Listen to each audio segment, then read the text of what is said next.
Dalam proses pencoblosan hingga perhitungan perolehan suara Pilkada Kabupaten Oku Timur, Badan Pengawas Pemilu Kabupaten Oku Timur memonitoring pengawasan pungut hitung suara atau pungsura di seluruh TPS yang ada di Kabupaten Oku Timur. Hal tersebut dilakukan guna mencegah terjadinya kecurangan, yang tentu jika terjadi akan menimbulkan konflik sehingga dapat mencoreng pemilu yang damai. Pengawasan pungut hitung suara atau pungsura tersebut lebih difokuskan di sejumlah TPS dikarenakan TPS tersebut berada di pelosok desa dan terkendala koneksi internet yang lemah.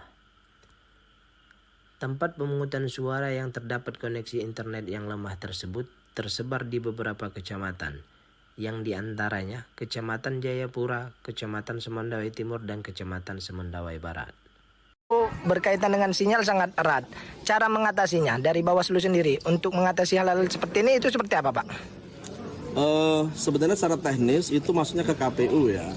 Tetapi dari Bawaslu juga jajaran kami di pengawas paling bawah yaitu PTPS, kita sediakan semacam tambahan untuk sinyal.